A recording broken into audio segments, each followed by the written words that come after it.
Musembere mu maaso.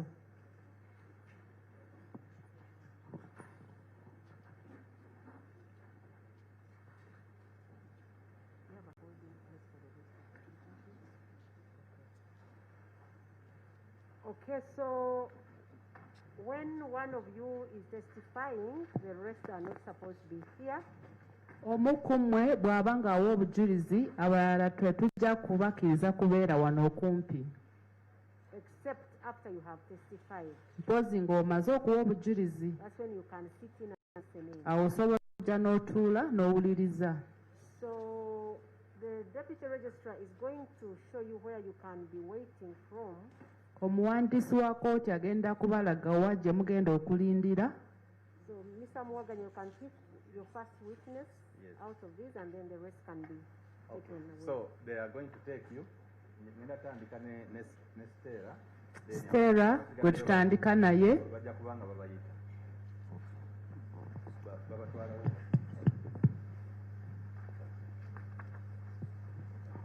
Stella yani?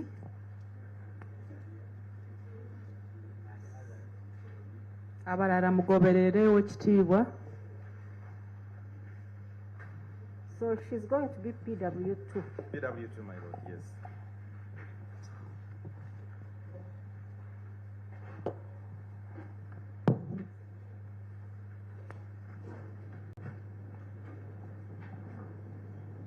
My lord, may I request to, as we present the witnesses, probably we could use that.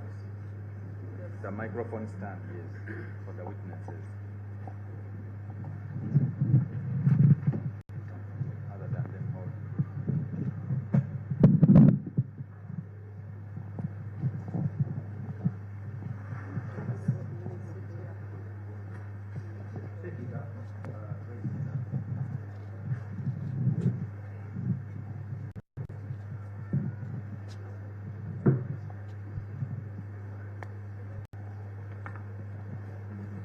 Please tell court your full name and religion. Amanya go nnyabo. Bampita Apollot Stella. Apollot Stella. Osoma ddiini Let me ki? hear the name again. Ddamu erinnya. Bampita Apollot Stella. Apollot Stella, my lord. Apollot, you're comfortable speaking Luganda? Oyogera Luganda bulungi. Yennya. Okay.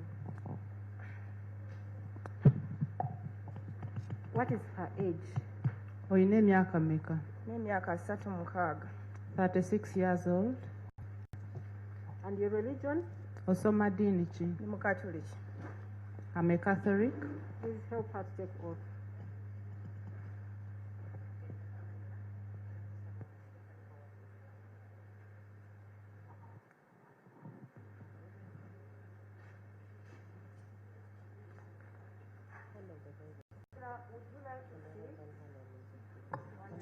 Would you like to sit? Wanjagadde tukuwa akatebe. You want to sit?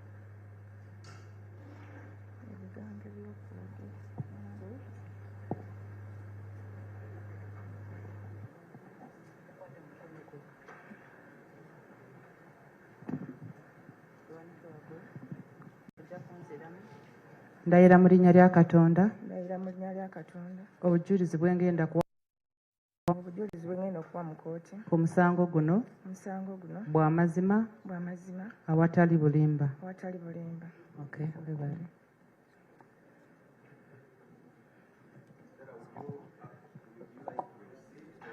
Okay to stand.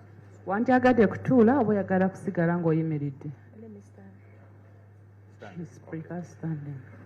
Stella, I'm going to request that you speak a little louder so that I'm able to hear what you're saying. Ojja kwogererako waggulu ow'ekitiibwa omulamuzi awulire by'oyogera. please repeat your full names for court. Amannya go?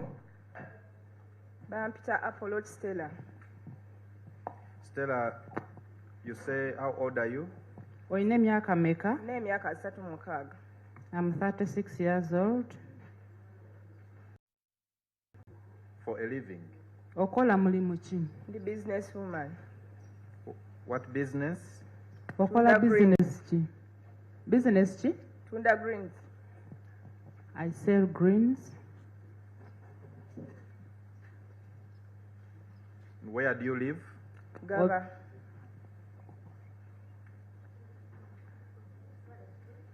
Which place, Gaba. Stella? Gaba water. Where is this found?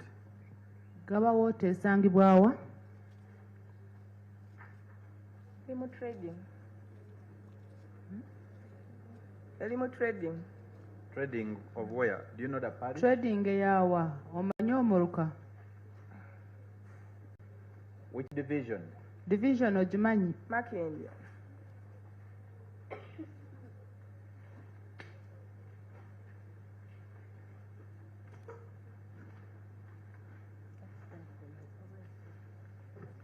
Do you know Gideon Eteku? Omanyi Gideon Eteku? Gideon Eteku muyitanga mutabani wange. I call Gideon Eteku as my son. How old was he? Yali wa bbanga ki? Yali alina emyaka 2 n'ekitundu. 2.5 years.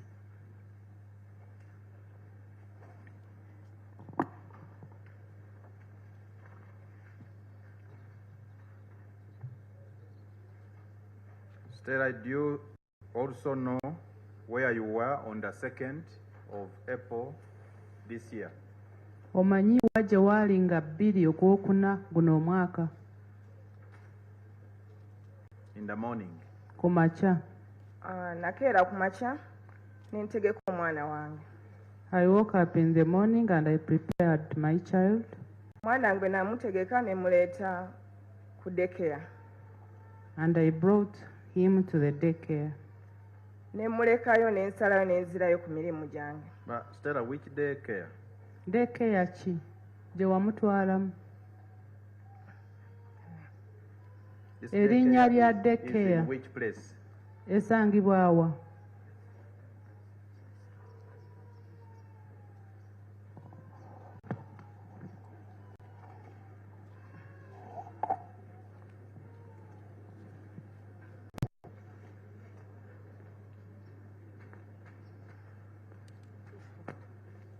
Stella, we are going to ask you to be strong, and we go through this process for court.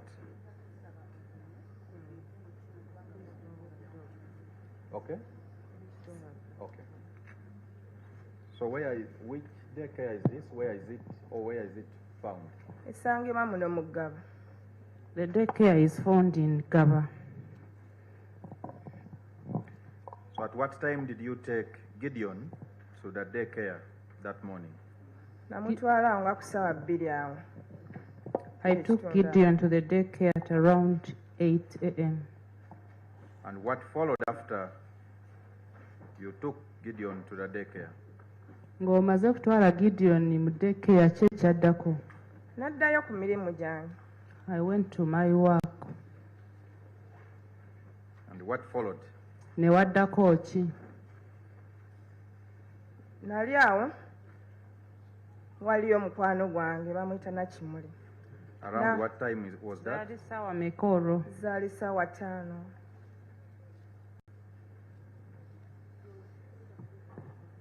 To the court, please? Yes. It was around 11 a.m. There is a friend of mine called Nachimuli. Yes, proceed, Stella. N'ambuuza omwana wamututte ku ssomero. She asked me whether I had taken the child to school. Ne mugamba ye. I said I had taken the child to school. N'angamba yanguwako wali omutema ayingidde essomero atemudde abaana. She told me to hurry up to school. There was a murderer who had killed some children. Nagwamu amaanyi. No, Stella. Tugende mpola mpola bawandiike by'oyogera.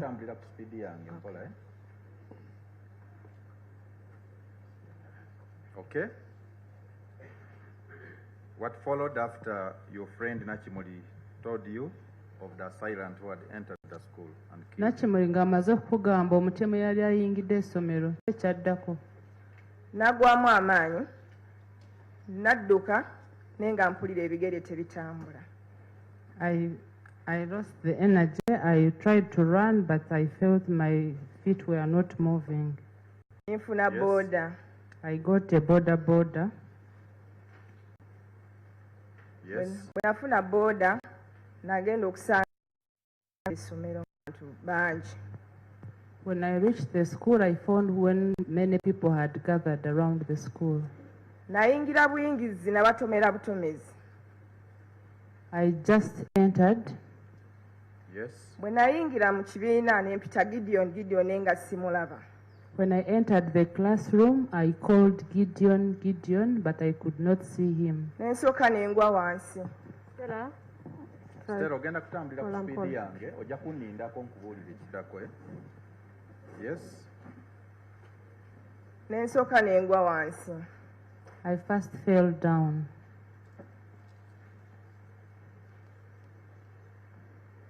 Yes. Bwe nagwa wansi mukyala n'aŋŋamba nti wali abaana be batutte ku wenzi mu ddwaliro. Baba tute kudwaliro wa? Wenzi. Whence? Yeah. When I had fallen down, some lady told me that there are some children they had taken to Wentz Hospital. Whence, my lord, is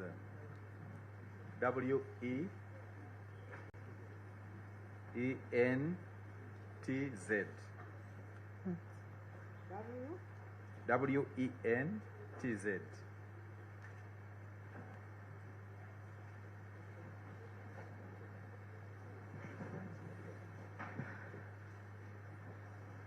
So they tell you they have taken them to Wentz Medical Center. Proceed. Nga bamaze okugamba nti waliwo abaana be baali batutte ku Wentz Medical Center. Kyekyaddako. Natambulawoko ne mpulira era nga sisobola. I tried walking, but I could not. Ne nfuna boda. I again boarded a boda. Yes. Bwe nafuna boda ne ntuuka eddwaliro. I reached the medical center. Nasangawo gyali. So what did you find at the medical center? Ng'otuuse ku ddwaliro ki kye wasanga? Nayingira mu room omwali abaana. I entered the room where the children were. Nasangawo abaana baaliwo basatu nga Entered bababisi. the room. Bwe wayingira room, What did you find in the wasanga room? ki? Nasangayo abaana nga bababisi. I found children that were covered. Nimbuuza omusawo nti omwana wange mulamu. I asked the doctor whether my child was alive, Kana. and the doctor told me to come down. Neeziramu ne mubuuza musawo omwana wange mulamu. I again asked the doctor whether my child was alive, N'aŋŋamba bonna bafu. and he told me that they were all dead.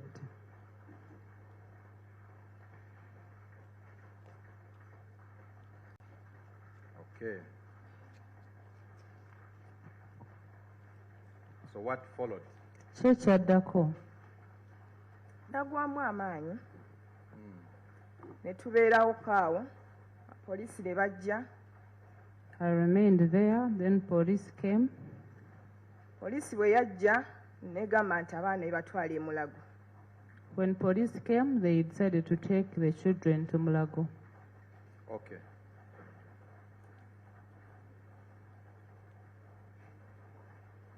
Stella, before police came, did you get a chance to look at Gideon? Yes, Police sebo. nga tennatuuka, wafuna akakisa kulaba ku Gideon. Yes, sebo.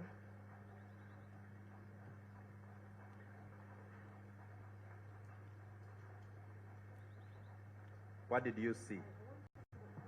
Gentleman understands only Oh, yeah. English, Sarah. so make sure you interpret. True. I got a chance to look at Gideon. So what did you see Bwe wamulaba walaba ki? about Gideon?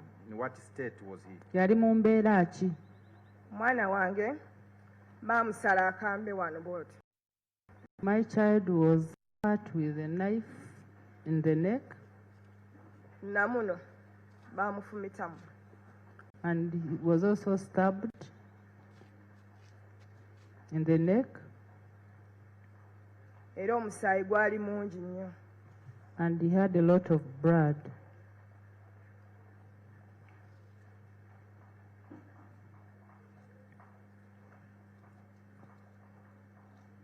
So you say police came and was taking the bodies to Mulago. Did they take the bodies to Mulago? Ogambye nti poliisi yajja n'egamba nti etwale emirambo e Mulago.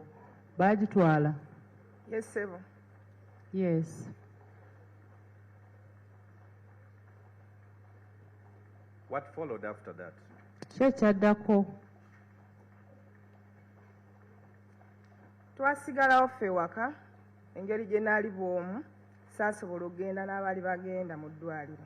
We stayed at home since I was alone. I could not follow people who were going to the hospital.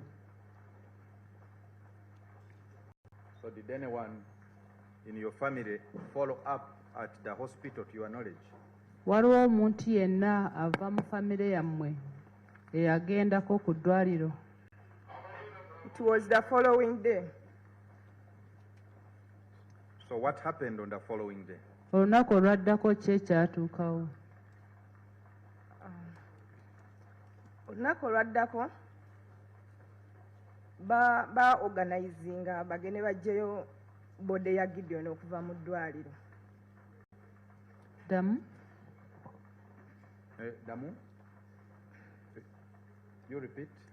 Olunaku olwaddako organizinga ogenda okujjayo ki bode.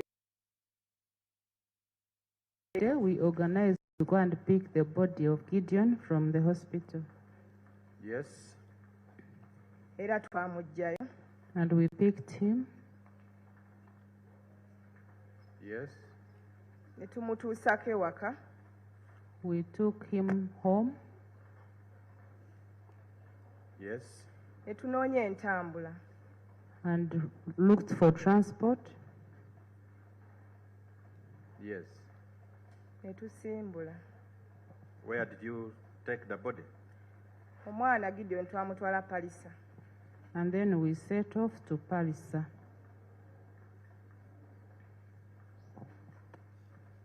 What happened in Palisa? Nga mutuuse Palisa ki ekyaddako?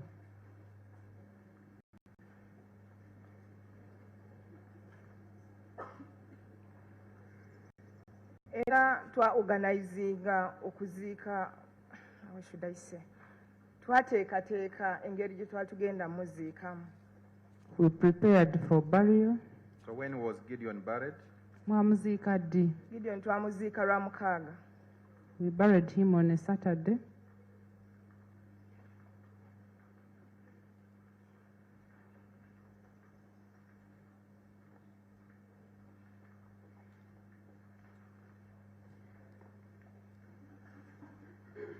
Finally, Stella, did you get to know the person who had killed your Wamala son? n'otegeera omutemu eyatemula mutabani wo? Bamundaganga ku ssimu naye mulabye leero. They used to show him to me on the phone, but I've seen him today.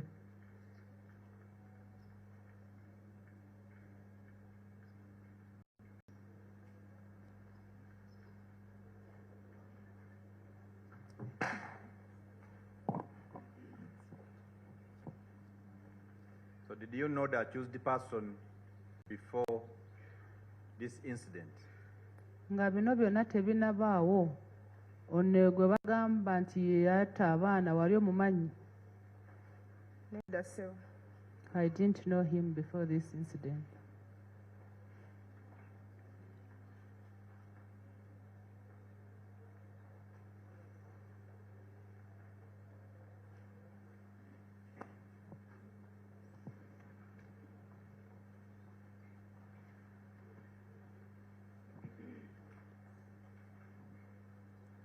My Lord, that's all from the witness.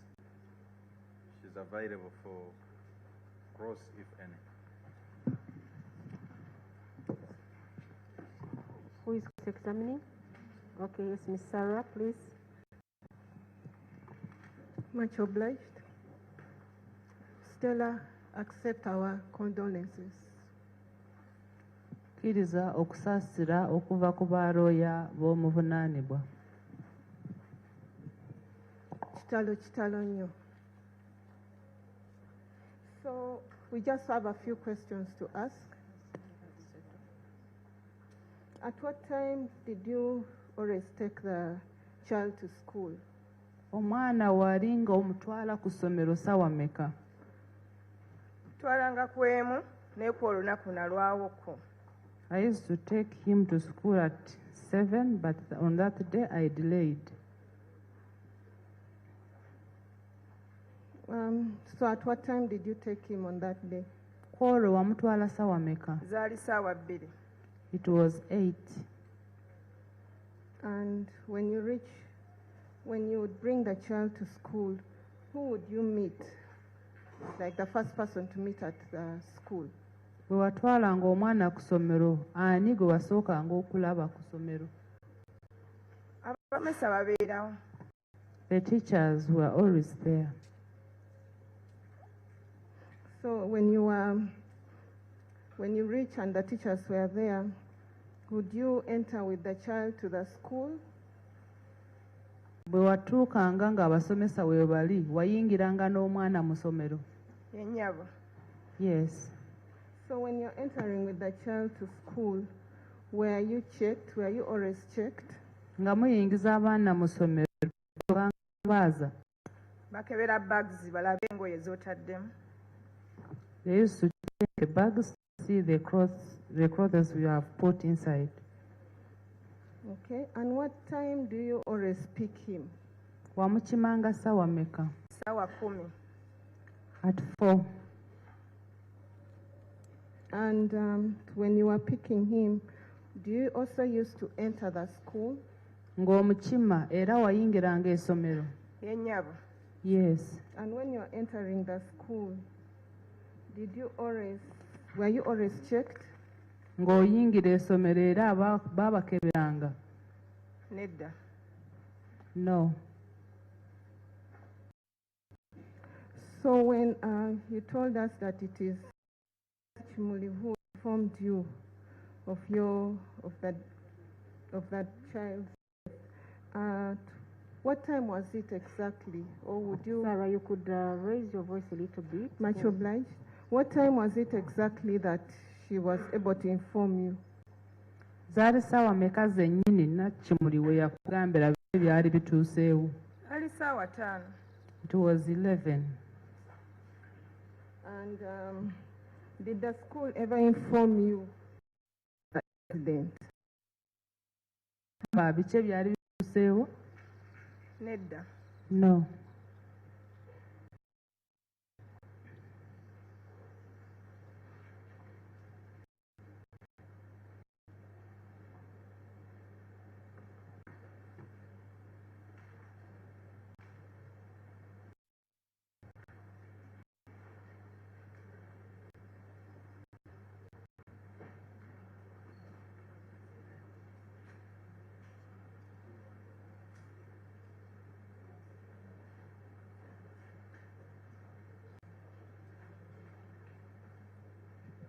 Okay.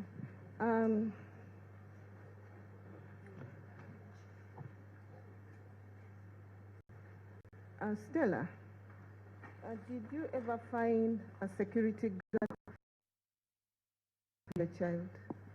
Bwe watwalanga omwana ku ssomero wasanga omuserukale ku geeti? Omusirikale abeera sayidi z'eno ku gundi eno. Alaba wonna. The security officer is always this side. So you not find him at the gate? Kitegeeza nti yabeeranga ku geeti? Sijja bbali. I Stella, can't the lie. question is, whenever you drop Gideon at the gate, would you find a security person guarding or manning the gate? bwe wajjanga ku geeti ng'oleese omwana wasangako omukuumi oba omuserikale. babeerawo. They are always there. They are always there, and wherever you bring the child and when you're taking back the child, they were always at the gate. Ng'oleeta omwana era ng'omukima bo baabeerangawo abakuumi.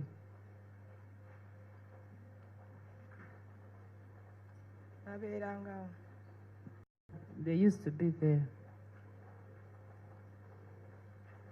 So we are also the security team, the security personnel checking. You, apart from the teachers, was the security personnel checking? Abakuumi babakeberanga nga muyingira. abasomesa be bakebera. It was only teachers who used to check. Again, Stella, accept our condolences. That's all, my Lord.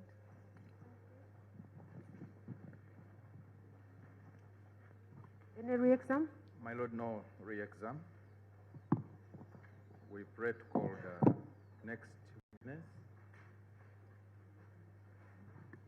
Stella, thank you so much for coming and for being strong, and we condole with you upon the loss of your baby. Stella webale kujja era tukusaasira olw'okufiirwa omwana wo.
Those people taking pictures. Abebifaananyi please. Abebifaananyi tulekeraawo.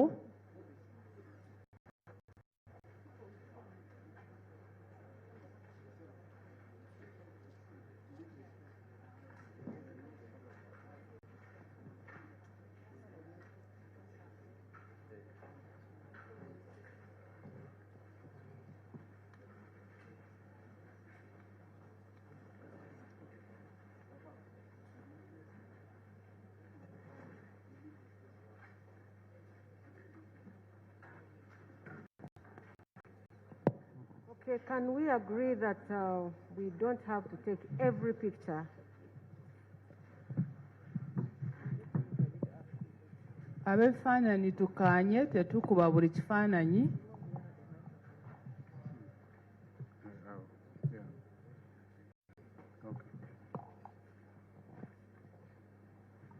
Good afternoon, sir. Good afternoon. What's your name? Called Komakech Marvin or team.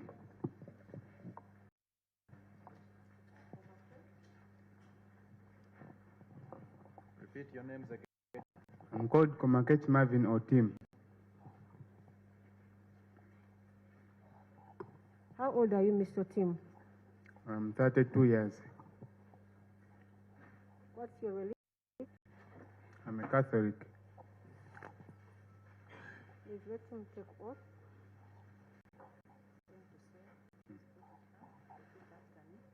I swear by the Almighty God. I swear by the Almighty God That the evidence I shall give. that the evidence I shall give Touching the matter. Touching touching the touching the matter before court shall be the truth, shall be the truth, nothing but the truth. nothing but. Mr. Tim, are you comfortable speaking to us in English? I beg your pardon? Are you comfortable speaking to the court in English? Are you comfortable with the English language? Are you comfortable with it? Okay. I would prefer to use Luganda You because prefer I'm to at use home. Okay, fine. Yeah. Okay. They will interpret for you the questions that he asks. Okay. Yeah? Okay. Mr. Mwaganya, please proceed.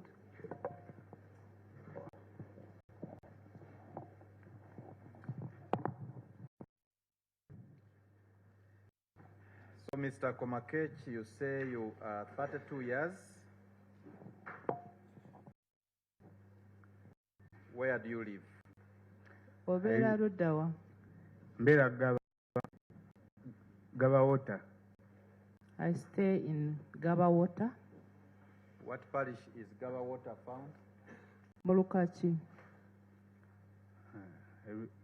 Simanyi bulungi Gaba Water bali. But what division? Makinde division. Eh? Makinde. Makinde. Yes.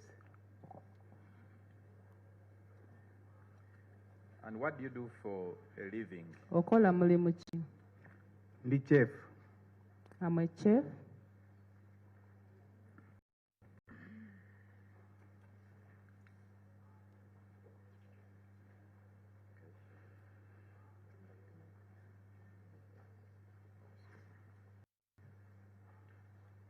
Do you know that man sitting down there? Omusajja atudde awo wansi omumanyi. I know that she's very well. How do you know him? Omumanyi otya? Mumanyi nga suspect As a suspect of murder of children.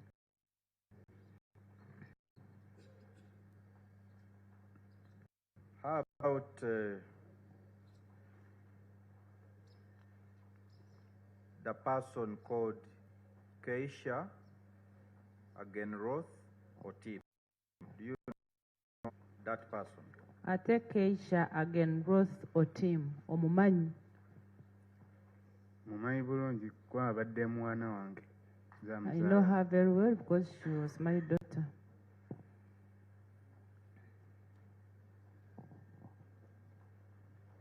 How old was she? Yali alina emyaka meka? Abadde guno omwezi nga 28 adde akola emyaka 2. She was making 2 years, 28th April.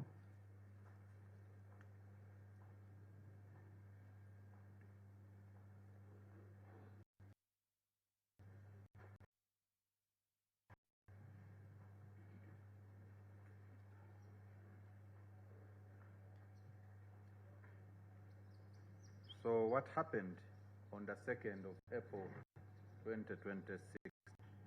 Kyekyalukawo nga 2 Ogwokuna 2026.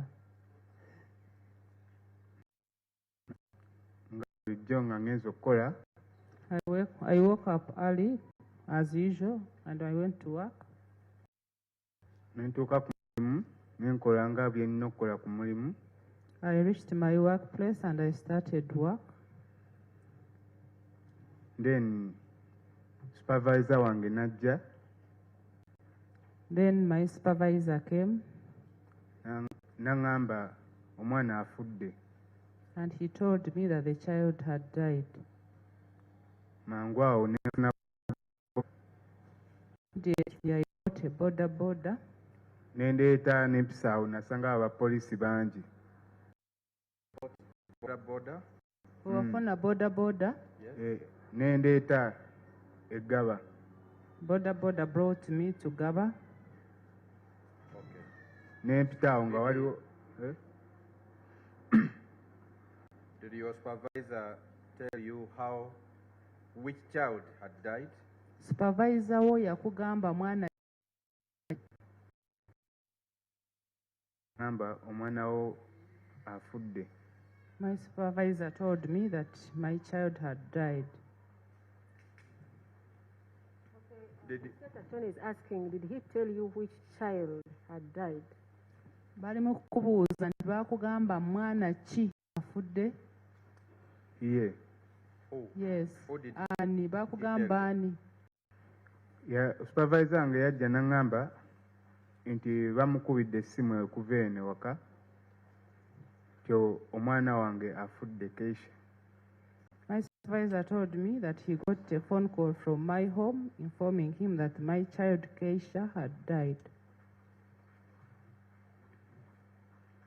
Did he disclose who had called him? Yakugamba ani yali amukubidde? Ye. Yes. What did he disclose? Yakugamba ani? Ngamba mukyala wange yamukubidde. He told me that my wife is the one who had called him. The name of your wife? Mukyala wo bamuyita ani? Mita Namju Kulthum. Sorry? Namju Kulthum.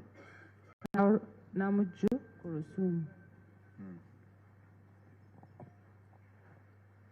So you say when you got that information, you got a border and came to Gaba. Which place in Gaba did you go? Ogambye nti bwe baakugamba n'ofuna booda n'ekuleeta e Gaba. Gaba wagenda mu kitundu ki? Gaba yandeeta n'enteeka wali mu trading center. Where did you eventually go? Which place did you go? Wagenda mu kifo ki? Nasooka ne ntuuka ewaka. I first went home. And after home? Ng'otuuse waka. Ne baŋŋamba bali ku ddwaliro. Then I was informed that they were in the hospital. Which hospital? Ddwaliro ki? Baliyita Wenzi Medical Center.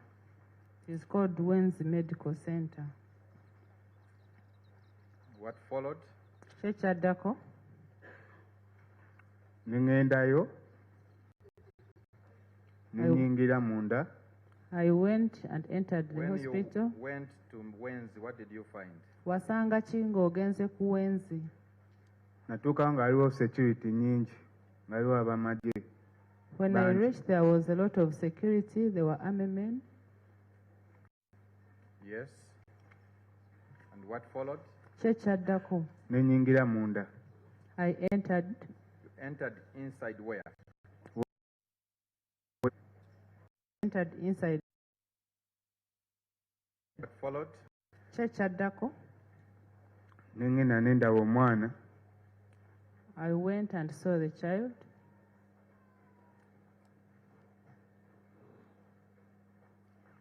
Where was your child? Omwana wo yali ludda wa? Yali mu emergency room. The child was in an emergency room. In what state was your child? Omwana wo yali mu mbeera ki? Bali bamusaze obulago. They had cut her in the neck.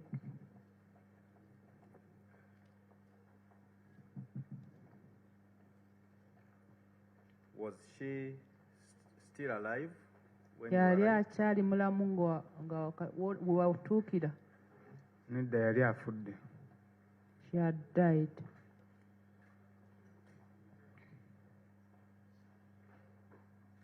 What followed? Kye kyaddako? Mr. Komakech. Awo mami wange najja. My mother came.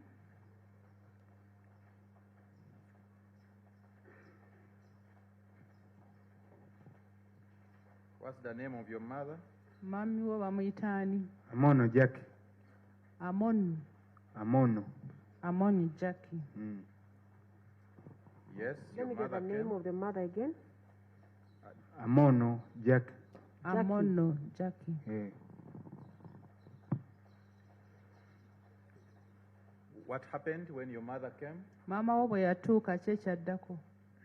Awo ne batwala emirambo Mulago. The bodies were then taken to Mulago.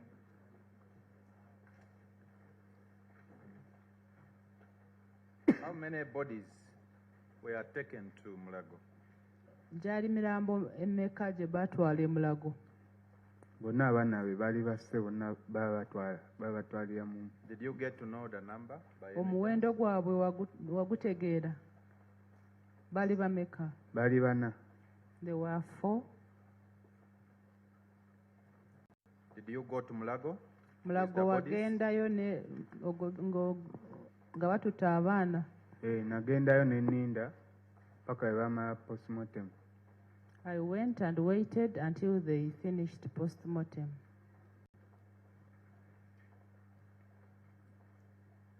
What followed? Kye kyaddako? Bwe baamaliriza postmortem ne batuwa omulambo gw'omwana. After postmortem, they gave us the body of the child.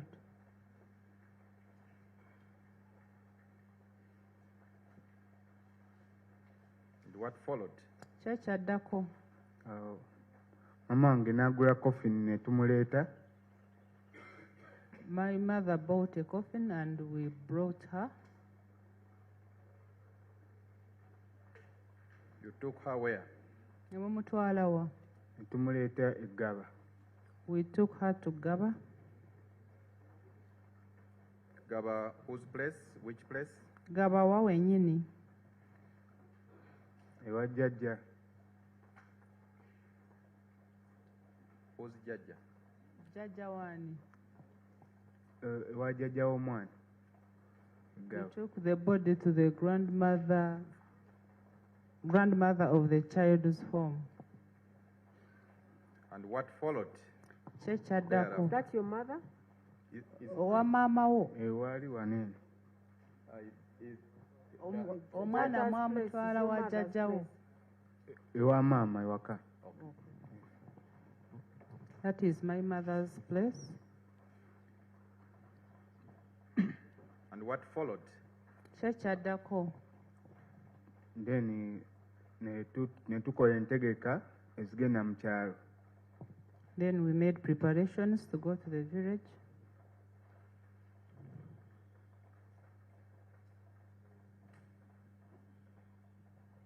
Did you go to the village? Mu kyalo mwagenda? Twasimbula ku Friday. We set tugenda off e Gulu. on Friday and went to Guru.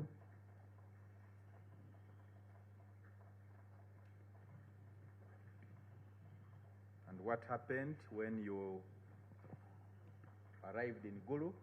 Bwe mwatuuka Guru, kye kyatuukawo? Then ne twebaka abamu abaali bakooye ne tutegeeka okuziika enkeera. We rested for those who were tired, then we prepared for burial the following day. So when was your child buried? Omwana wo baamuziika ddi? Bamuziika ku Lwomukaaga ku ssaawa 6. She was buried on Saturday at midday.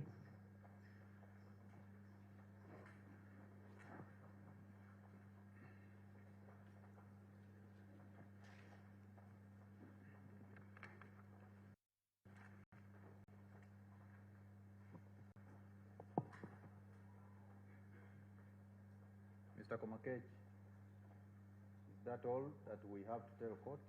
Byebyo byagala kugamba kooti? Yeah. Yes. That is all from him. Who is doing the cross-examination? Mr. Kumbuga?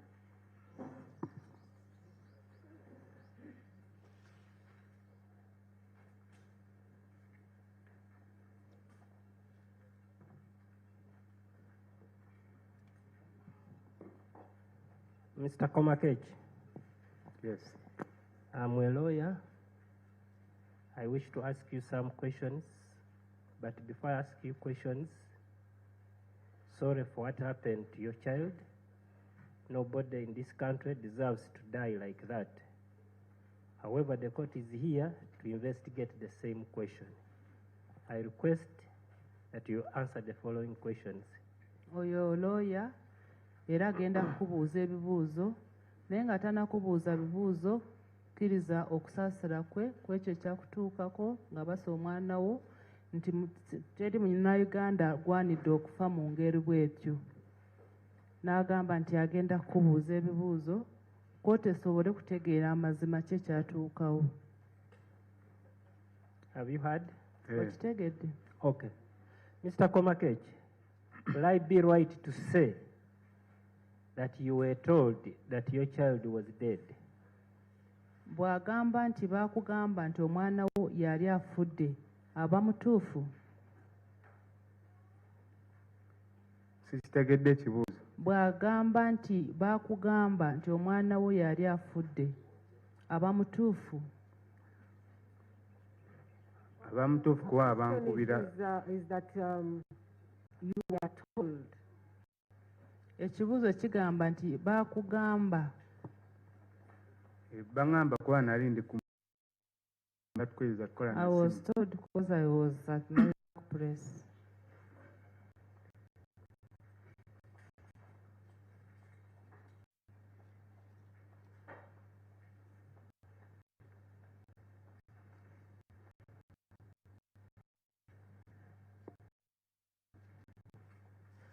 And Mr. Komakech, at that time, actually caused the death of your child.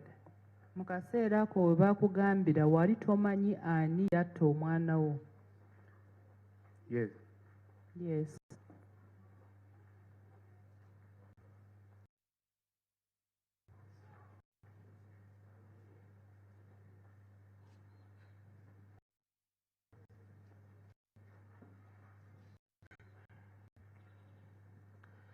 Therefore, Mr. Komakech, would I be right to say today is your first time to see the accused person? Ekitegeeza olwaleero gwe mulundi. Nedda. No.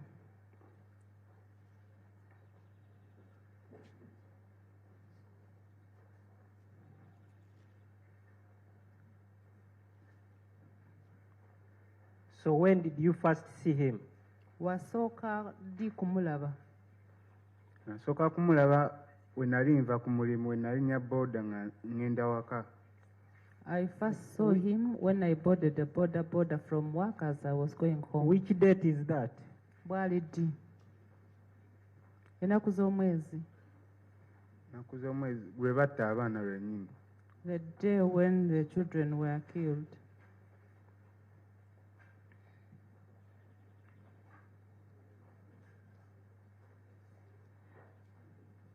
Mr. Komakech, will I be right to say that whenever you drop your child at school, in case you do so,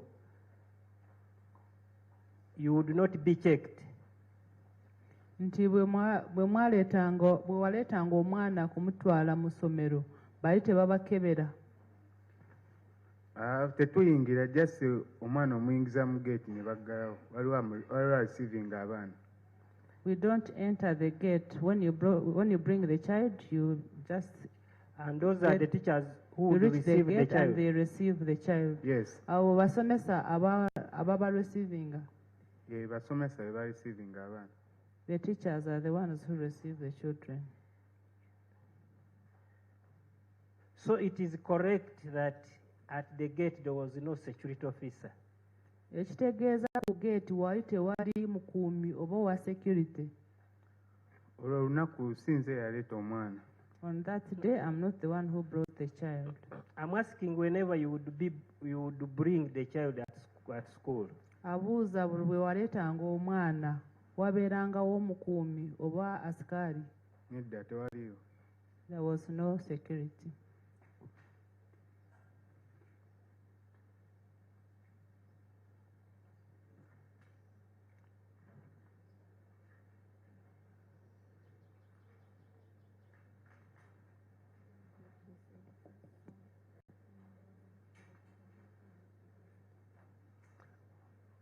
Okay.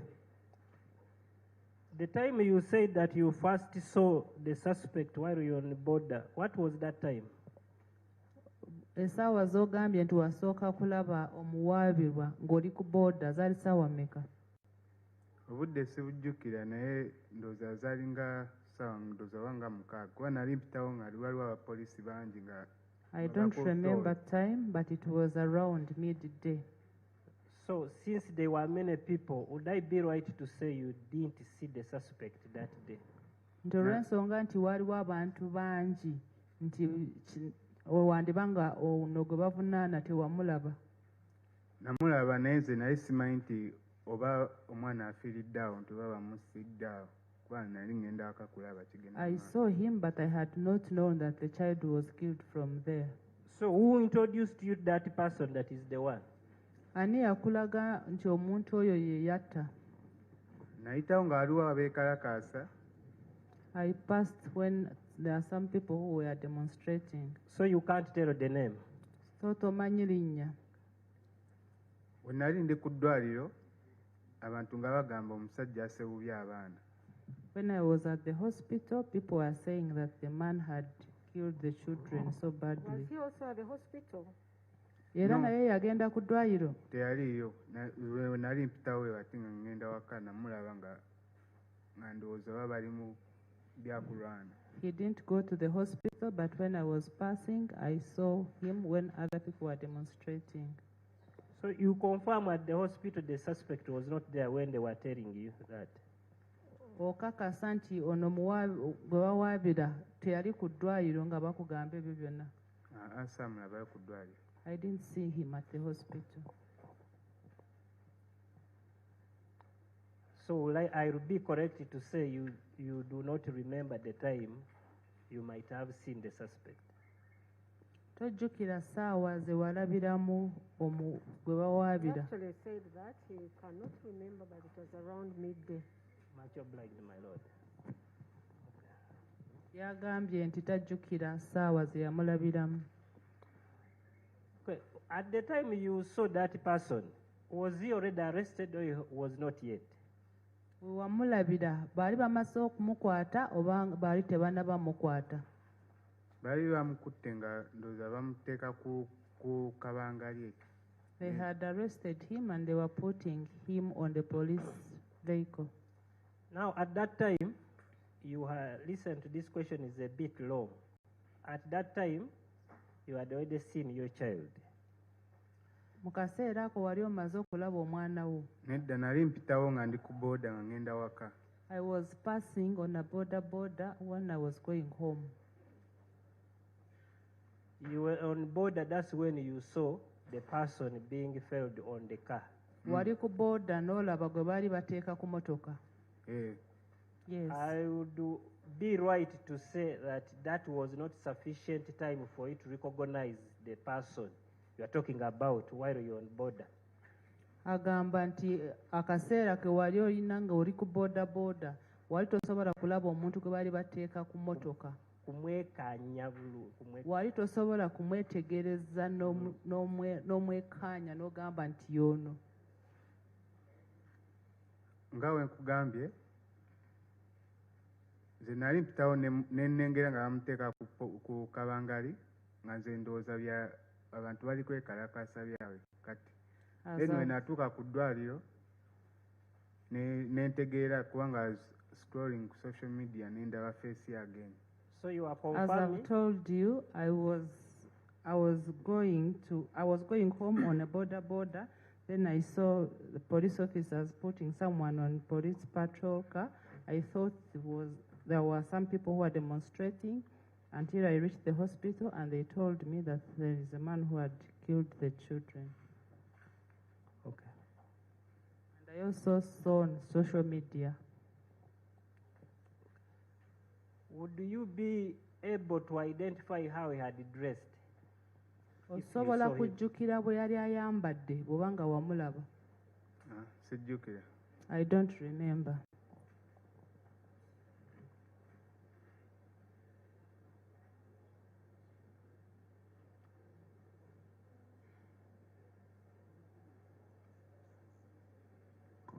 Would we please have some peace and calm? Tukakane. Tuli mu kooti. My lord, I'm through with the cross-examination. My Lord, just one, two.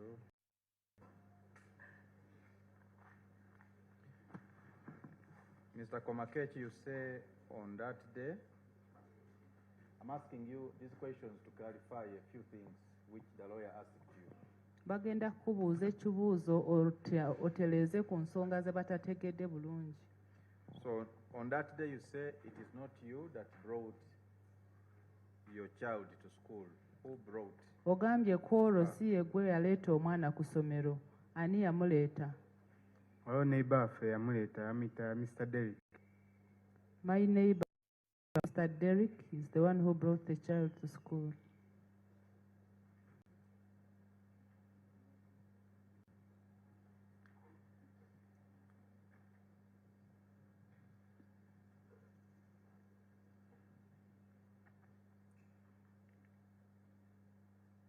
And then the lawyers asked you the times,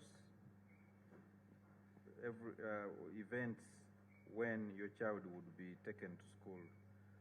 Was it you who was always taking your child to school? Balooya bakubuuziza obudde ne byabeerangawo ng'otutte omwana ku ssomero. Bulijjo gwe yali atwala mwana ono ku ssomero? Ennaku ezimu nze yali amutwala, ennaku endala maama we. Sometimes I would take the child to school and sometimes the mother would take the child.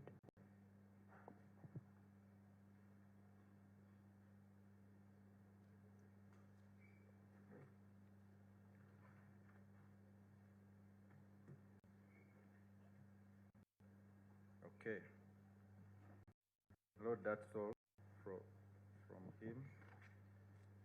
We pray to call the next witness. Mr. Komakech, thank you so much for coming to help us tell us what you know about this case, and we extend our very sincere condolences to you upon the loss of your daughter. Mwami Komakech webale kujja kutubuulira ebikwata ku musango guno. Oweekitiibwa akusaasira ku ekyo ekyakutuukako.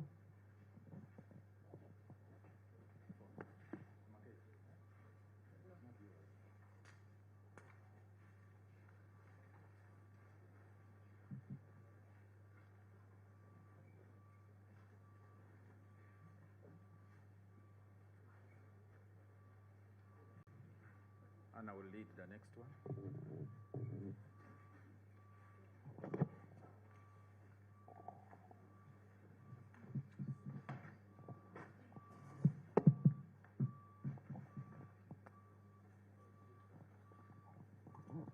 Good afternoon, sir.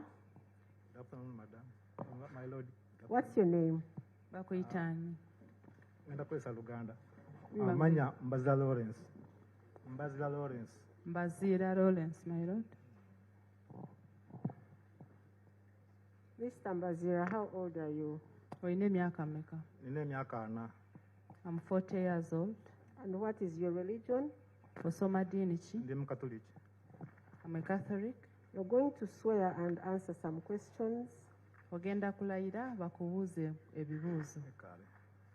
Giwanike waggulu onziremu. Ndayira mu linnya lya Katonda. Ndayira mu linnya lya Katonda. Obujulizi bwe ngenda kuwa mu kkooti. Obujulizi bwe ngenda kuwa mu kkooti. Ku musango guno. Ku musango guno. Bwa mazima. Bwa mazima. Awatali bulimba. Awatali bulimba. Kale, nayanziza.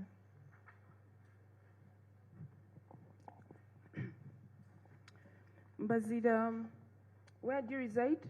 Obeera ludda wa? Mbeera mu Gaba Water. I stay in Gaba Water. Which division is that? Division ki? Machindi. Machindi division. What do you do for a living? Okola mulimu ki? Nkola welding. I'm a welder. Okay.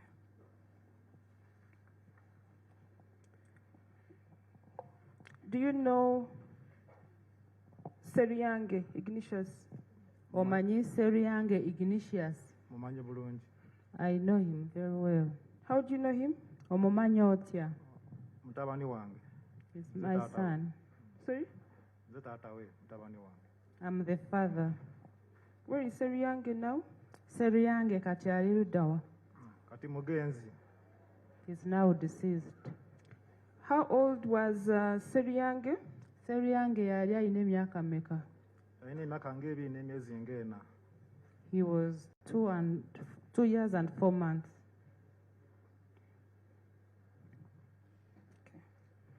Do you know the accused standing there? Omusajja oyo atudde awo omumanyi? Simumanyi. I don't know the accused.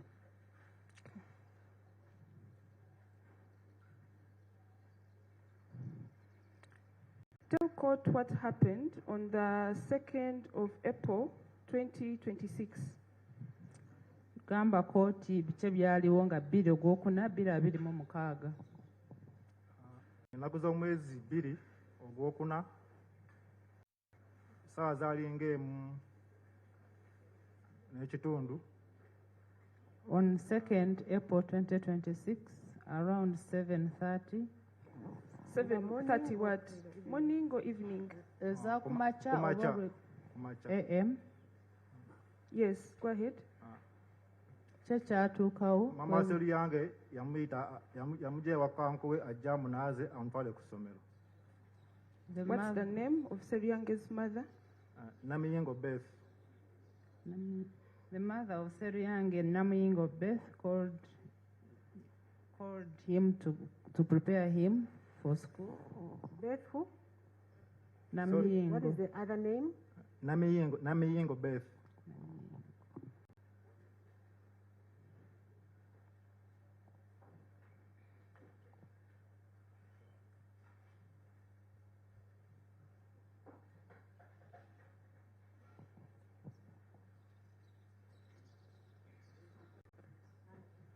Yes, proceed.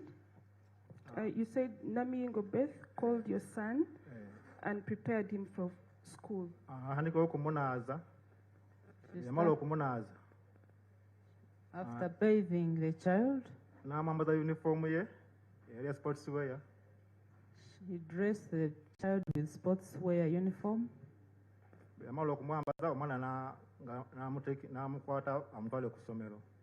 After preparing the child, she took him to the hospital, to the school. Essomero eryo nga liyitibwa Gaba Early Childhood Development Center. The school is called Gaba Early Childhood Development Center.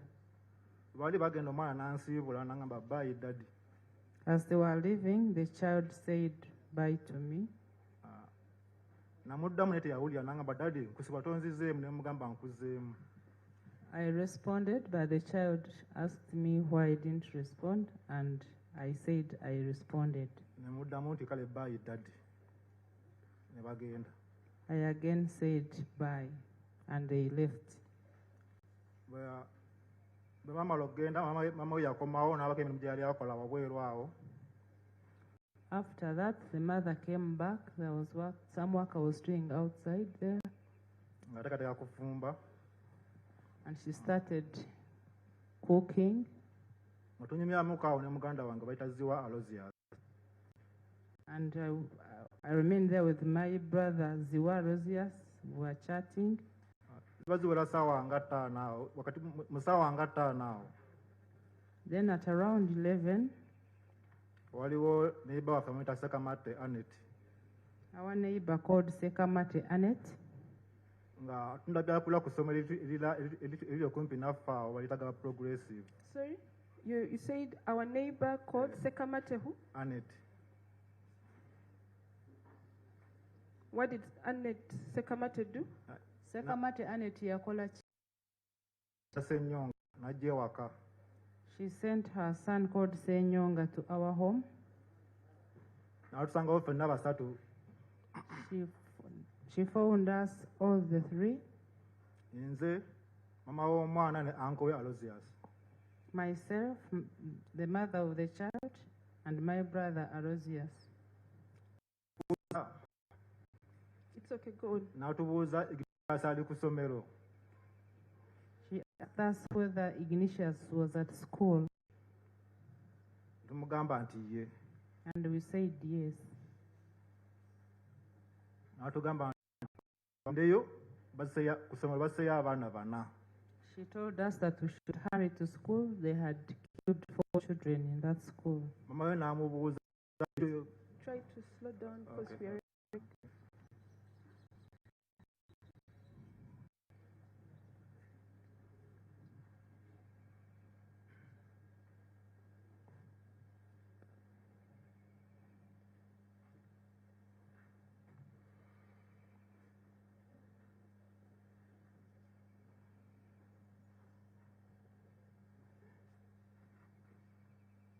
Okay, so you said Senyonga told you to hurry up because children had been killed at the school. Yes, go on. bwe yaŋŋamba bwe yatugamba ffenna mama we n'abuuza biki byoyogera gwe naye nga twakanisedde okukankana. The mother asked what she was talking about, but for me, I started shaking. Kati muganda wange yaguma n'ayambala ne bagenda Ssenyonga ku ssomero. Which My Uganda? Uganda one. My brother's Arosius was stronger. He dressed up and went with Senyonga to the school.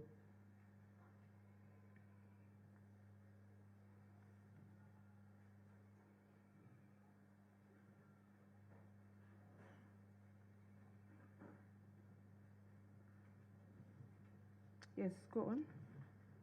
Nze bandekawo era nasigala nga ndi waka nga ndi mu kutya okw'amaanyi nga nkankana nze eno zira eri. They left me home when I was in a panic mode.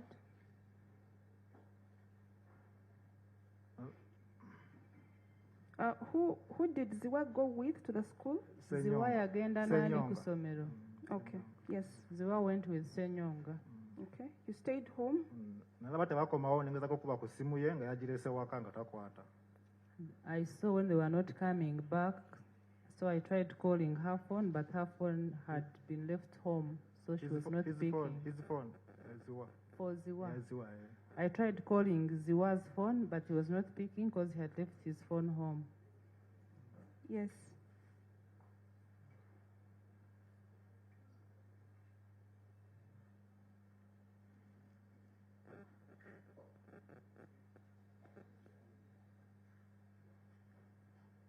Yes, go on. Nasigalawo awo nga sibitegera naye nga mbala nabo bweyaanyi temba nkyali awo ngenda okulaba ndingiza mu dinisa bwenti nga mulengera ajja akaaba ne mmanya nti nowaffe yali naye nteebereza mu mutima nti nno naye yaliko nange nengera okufuna obulumi. Who came crying? Arosius. I later saw Arosius coming back crying, and I told myself that maybe my child had also died.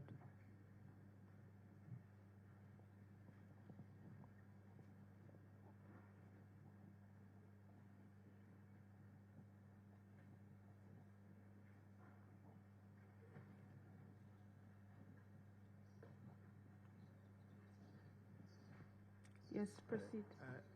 Yanengatakawo netukaba ffenna oluvannyuma yaguma naddamu n'addayo ku ssomero namugamba genda oddeyo following ebyala ebikola ki tulabe ekigenda mu maaso. Could you go over that again? When he came, what did he tell you?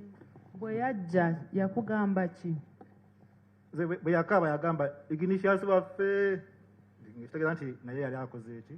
When he came, he cried, "Our Ignatius." Then I understood that he had also died.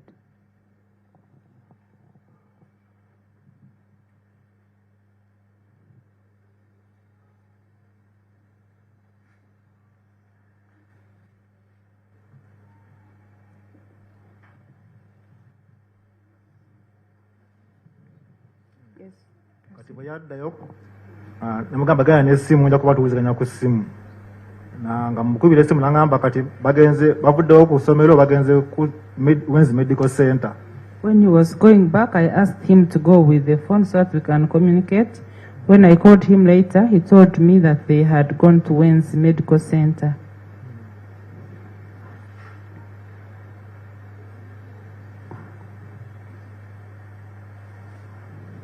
Yes. Kati awo saddamu kumuwuliza paka nga batuuse e Mulago Mortuary. I didn't hear from them again until they reached Mulago Mortuary.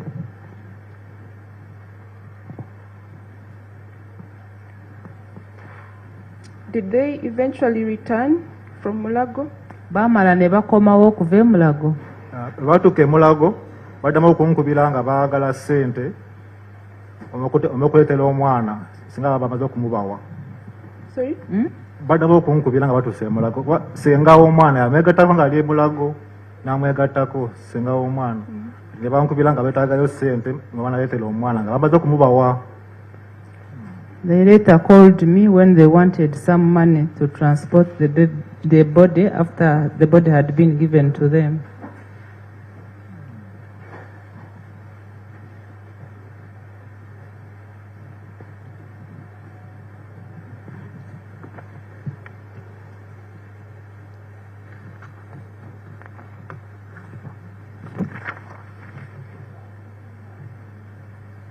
Yes. Nasindika ssente era ebeddako okuddamu okugira nga bakomyewo olweggulo sawa nga 12 kitundu. Who are those who returned? Abakomawo be baani? Senga w'omwana Nanyonjo Viola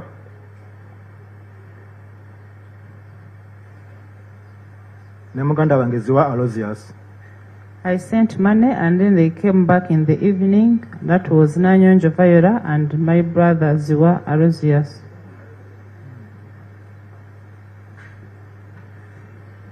Yes. Omwana bamuyingiza mu nnyumba. They took the body to the house. Ne mulabako. I looked at the body. What did you see when you looked at the body? Bwe wamulaba kiki walaba? Namulaba nga ye wange naye nga bamusaze wano bamutunze naye bamaze okumutunga nga bamutunze wano bwe bati. I saw it was my own child. He had stitch marks at the back of the neck.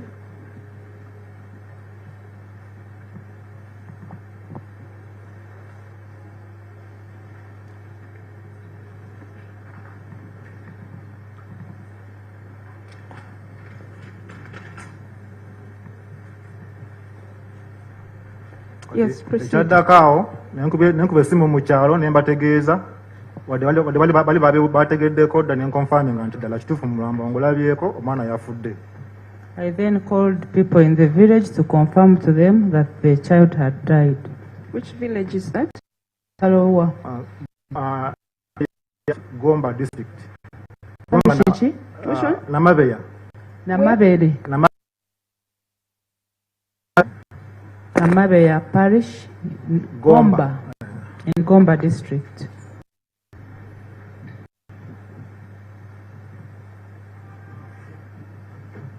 Yes.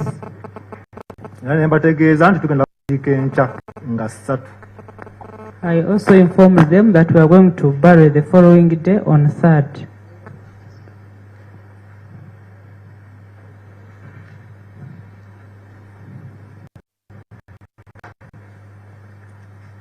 Okay. Did you eventually travel? Twasulawo ne tusimbula okuva ddala ssaawa nga 2 kitundu 2 awo.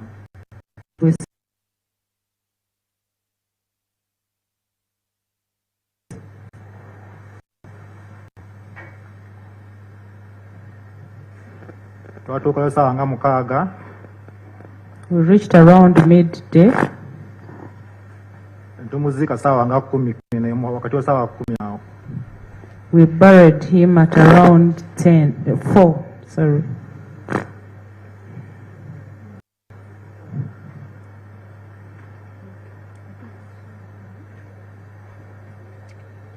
That's all, my lord, for this witness. Thank you. Who is doing the cross-examination?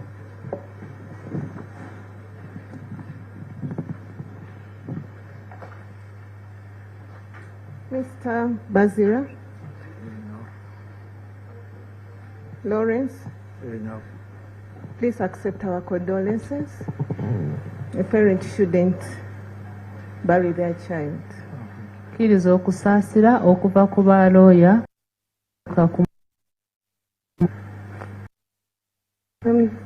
Did the school ever inform you about the incident? Did you? Ab'essomero baakugambako ku ebyo byatuukawo, baakukubira essimu. ab'essomero bajja ewaka. People from school came home. After how long? Bajjayo waka nga wayise bbanga ki? Okuva ku ki?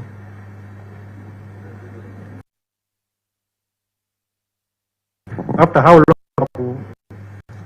The time of the incident. Kuva ku ssaawa 5. From the time it ebyo happened, ebyatuukawo ebyokulya. Bajja kwolwo lwennyini. They came on that very day. do you also used to drop the child sometimes at school? Maama we yalinga amutwala yekka. Only the mother used to take the child to school. This once again accept our condolences.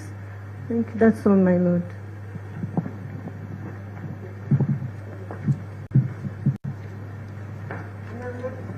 Any re-examination, Miss Anna? No, my lord, there's no re-exam.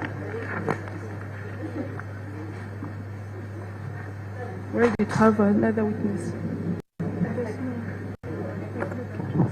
Has Mr. Mbazira gone? Mr. Mbazira, thank you so much. Thank you so much for coming to give us the evidence, and thank you for being strong. Please receive and accept our sincere condolences upon the loss of your son.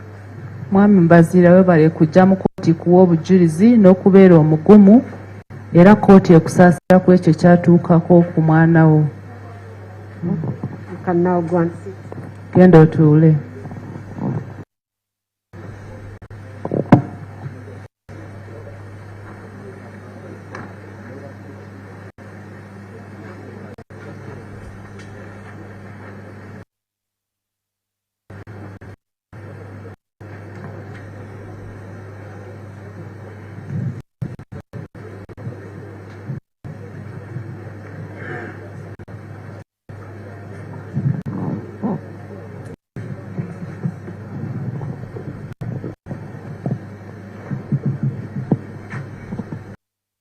Good afternoon, sir.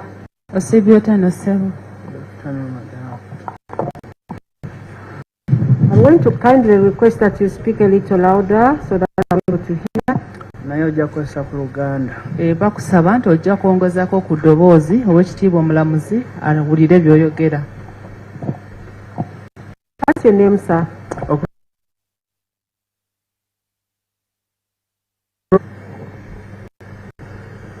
Mr. Okurut, how old are you? Oyina emyaka mmeka? 30 years old. What's your religion? Dini ki? Ndi Musiraamu. I'm a Muslim. Okay, you're going to hold the Quran and make some affirmation. Ngenda kukwata Korani, ngenda kulayira. Nkakasa. Obujulizi bwengenda kuwa mu kooti. Obujulizi bwengenda okuwa mu kooti. Omusango guno. Omusango guno. Bwa mazima. Bwa mazima. Awatali bulimba.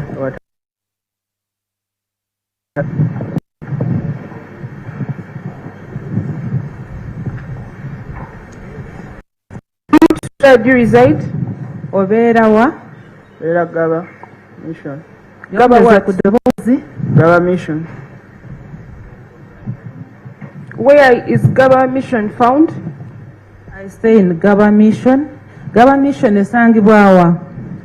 Wali nga ku police. Near the police. Which division? Division ni ki? Makindye division. Makindye division. Okay. What do you do for a living? Okola mulimu ki? Mvuga Uber.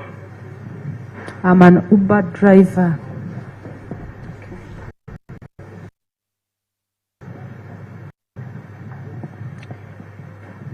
Do you know Odeke? Odeke Ryan omumanyi? Mumanyi. I know him. How do you know him? Omumanyi otya? Mutabani wange. He's my son.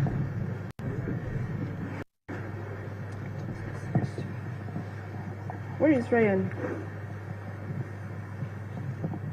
Ryan.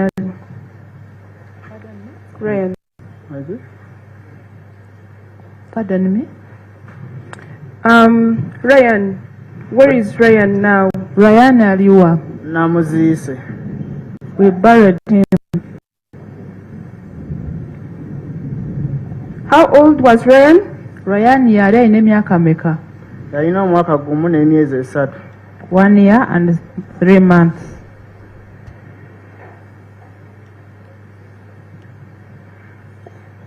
Do you know the accused person before court? Omusajja oyo atudde awo omumanyi? Mumanyi. I know him. How did you come to know the accused? Lwaki omumanya? Namulabako olunaku lwe yatta abaana. I saw him on the day when he killed the children. Which day was that? Bwali ddi? Lwali Lwakuna nga 2. It was Thursday 2nd Ogwokuna 2026. April 2026.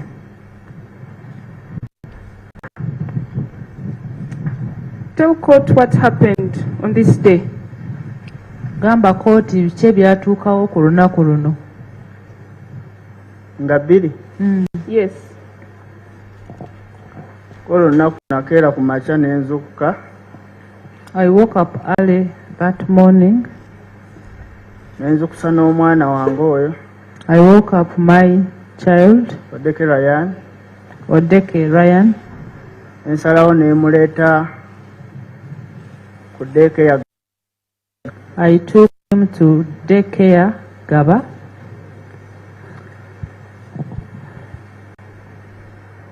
Nze nenzirayo ku mirimu gyange.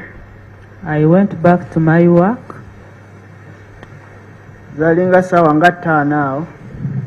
It was around 11. Nalina kiranti gwe nali ntuteeyo ng'ekajjansi. There is a client I had taken to Kajasi. Bwe mba nkomawo omukyala yankubira essimu.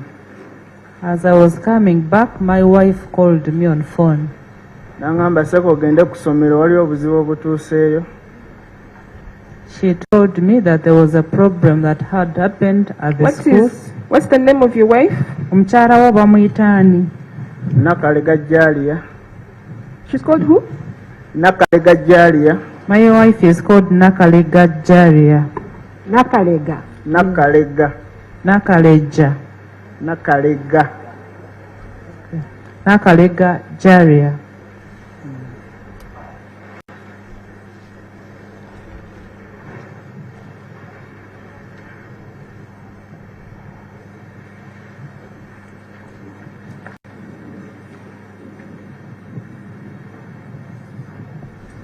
Yes, go on. So your wife calls you around 11 a.m. What did she say when she called you? Mukyala wo bwe yakukubira ku ssaawa 5 yakugamba ki? Yangamba waliwo obuzibu obutuusewo ku ssomero. My wife told me that there was a problem that had happened at the school. Ne mugamba sijja kusobola kugendayo gwe gendayo kuba nkyali wala.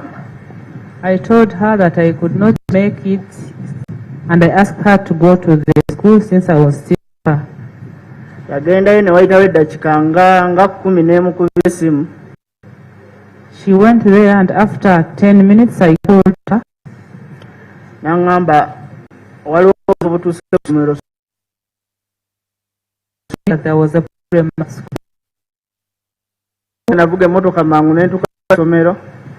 I drove very fast to the school.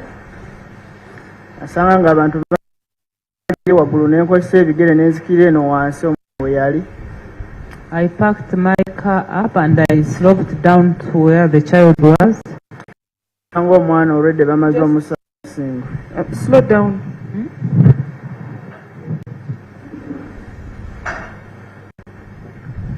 Where did you park your car? Emotoka yo wajja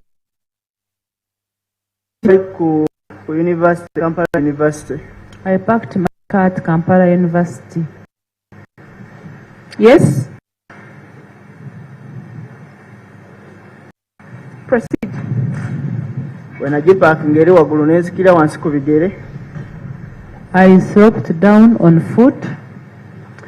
Bwe nasanga omwana ng'olwedde bamaze omusala bamusazeeko ensingo.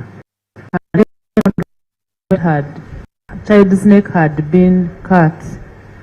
Bali bamwebasizaawo kabalaza. They had the veranda. n'okumubikako bamubiseeko. And they had covered him. At which veranda? Kabalaza ki? Somero. The veranda at the school.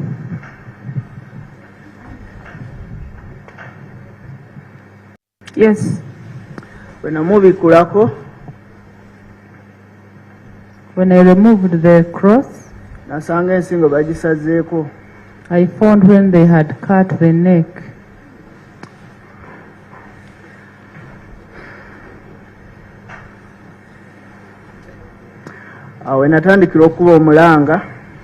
I started crying. People who were near me supported me. I sat somewhere.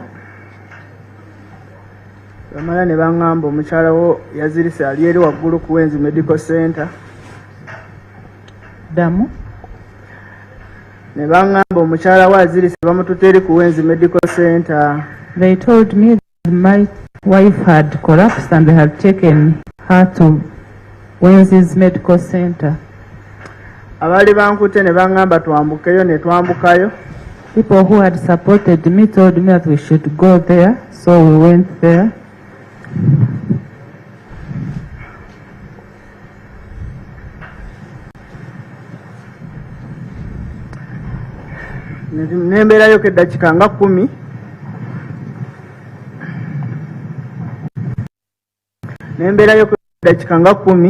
I was there for 10 minutes.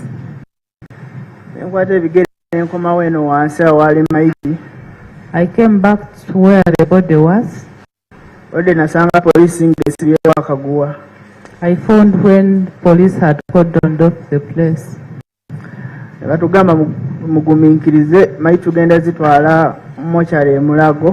They told me to be patient. They were going to take the body to Mulago.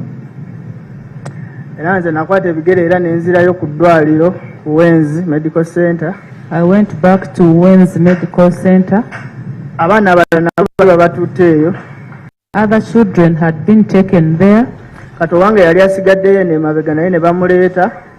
My child had remained behind, but he was also brought to the medical center. First hold on.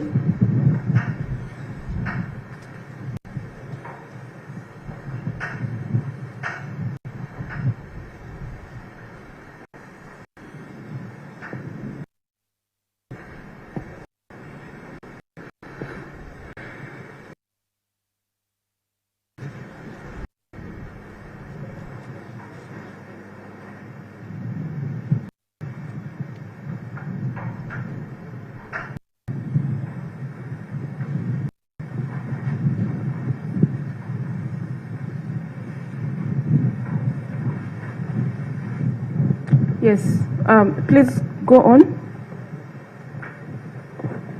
So, when you returned from the medical center, you found when the school had been cordoned off and they told you, the patient, the bodies were going to be taken to Mulago for post-mortem. Proceed. Ogambye nti bwe watuuka ku ssomero n'osanga nga poliisi ekifo yali emaze okukisibako ne bakugamba nti obeere mugumiikiriza emirambo bajja kusooka gitwala mu Mulago. Kyekyaddako. Era emirambo baagitwalayo e Mulago. They took the bodies to Mulago. Era we nagenda ne ngujjayo. And in the morning I went and picked the body.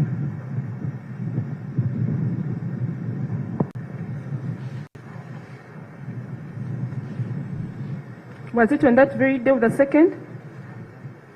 Pardon? Did you pick the body on the day of the 2nd? Omwana wamugjayo nga 2. Omwana namugjayo nga 2. I picked the baby on 2nd. Okay.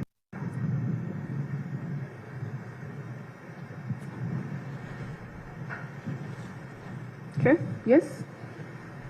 You, after picking the body, what happened? Ng'omaze okugjayo omulambo ki ekyaddako? Omulambo naguze ewaka wembeera. I took the body to home where I would stay. Ne tukola ku nteekateeka ez'okumutwala mu kyalo okumuziika Palisa. And we started preparations to take the body to Palisa for burial. Zaali ziwera sawa nga 10. Zaali ziweranga sawa nga 10. Around 10 ezaddi nga bukya ku makya. At around 4 a.m. ne tusimbula ne tugenda e Palisa. We set off to Palisa. Palisa ntuukayo nga bukedde ku Lwokutaano. We reached Palisa on the morning.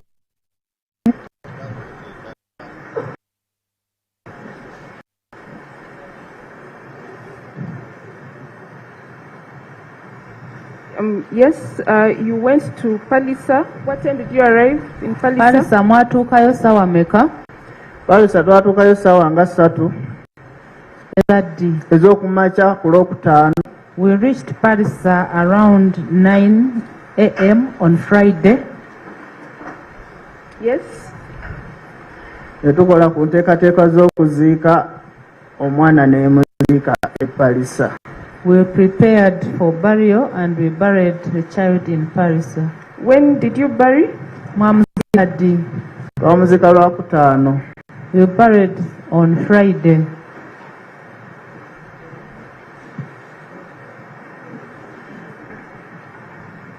My Lord, that's all for this witness.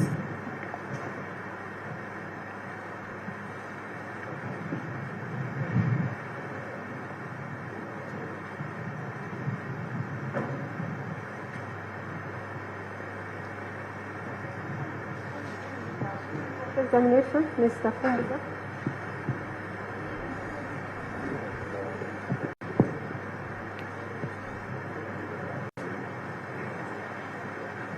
Mr. Okurut, sorry for what happened to your child. I pray that such a thing should never happen again to any parent in Uganda. However, for the purposes of justice, I request that you answer the following questions. Olw'okuba nti twagala obwenkanya ajja kusaba oddemu ebibuuzo by'agenda okubuuza. Mr. Okurut, will I be right to say at the time of death of your child you were not at this school? Nti omwana we yafiira wali ku ssomero eryo. Omwana we yafiira wali toli ku ssomero. I was not at the school. Will I also be right to say that you don't know the person who identified for you the suspect? Nti ate omuntu eyakulaga omuntu eyali asse omwana tomumanyi. I am not very sure that question is clear. Could you make it clear, please? Much obliged, my lord. Who told you that the accused in court is responsible for the death of your child? Ani yakugamba nti ono gwe bavunaana ali wano nti eyatta omwana wo? Abantu abankwata be baŋŋamba jangu olaba akatema akatemudde omwana wo kali wali mu motoka yali motoka ya poliisi. Supporting me are the ones who told me to go to the police patrol car to see the dealer. So will I be able to say you cannot name anybody? You cannot tell the name of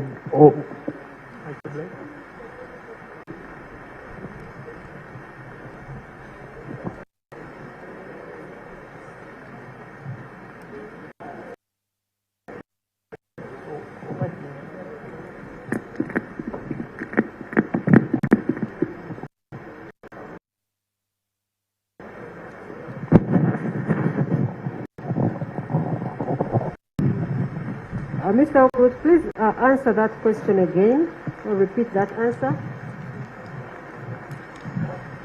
Who told you that he's the one who killed your child? abankwata nga ntandise okukaaba be baŋŋamba jangu olaba akasajja akase omwana wo sisobola kubamanya kuba sibalina kuba nange npunze okuŋŋamba jangu olaba akasajja.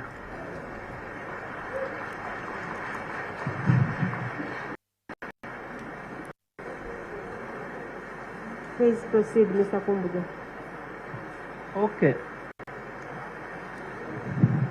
Mr. Okello, in taking your child to school, would you participate?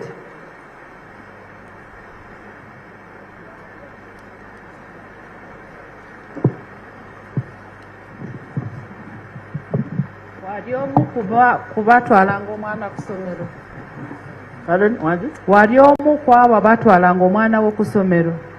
Yes, sir, ye nnyabo. Yes.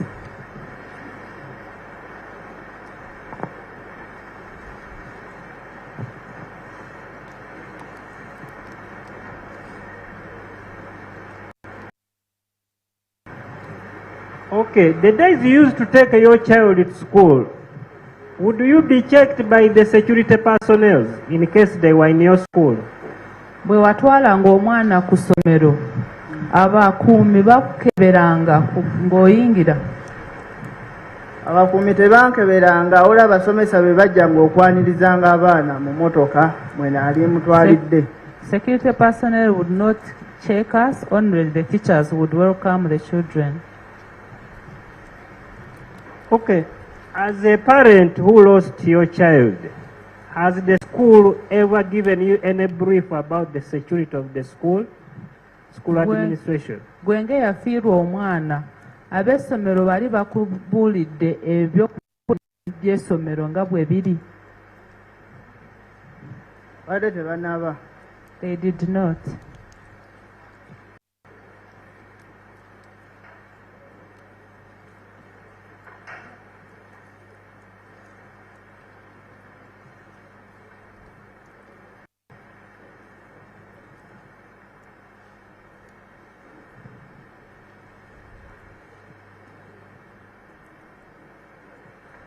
Yes, Mr. Kumbuga, can you proceed, please? Okay, you said that you know the accused person. For how long have you known him? Ogambye nti omanyi gwe bavunaana. Omaze bbanga ki ng'omumanyi? Olaba bwe namumanya. On that very day when I saw him, that's when I got to know him.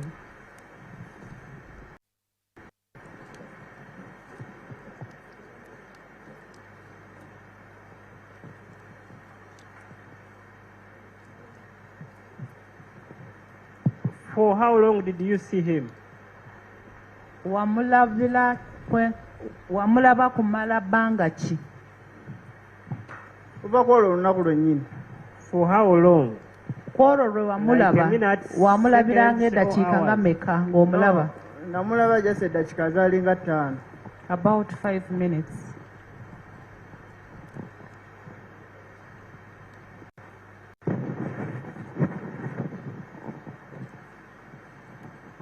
In those 5 minutes, are you able to describe how he was dressed? Mu ddakiika ezo 5 osobola tunnyonnyola bwe yali ayambadde?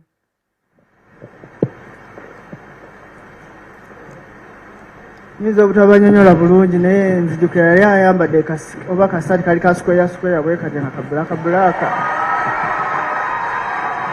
I might not explain very well, but he was wearing a checked shirt.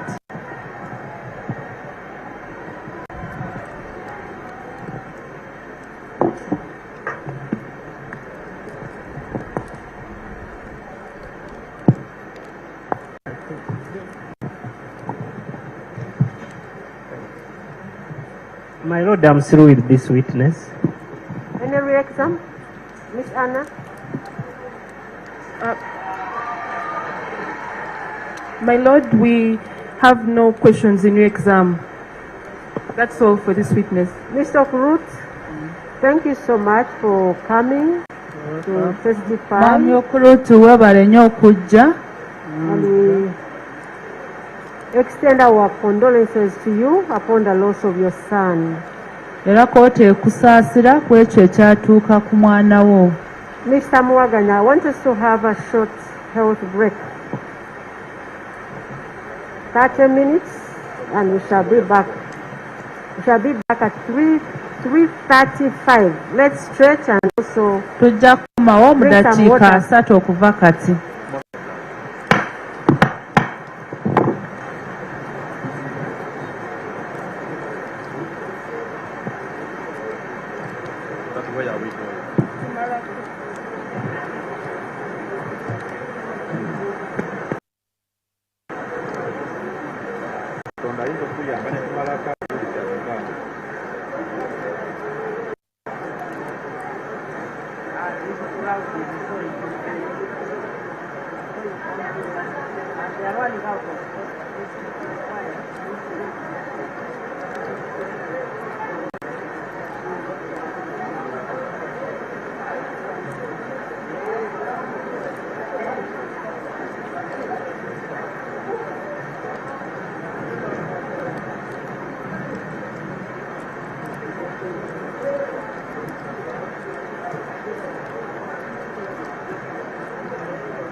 UBC, inspiring Uganda.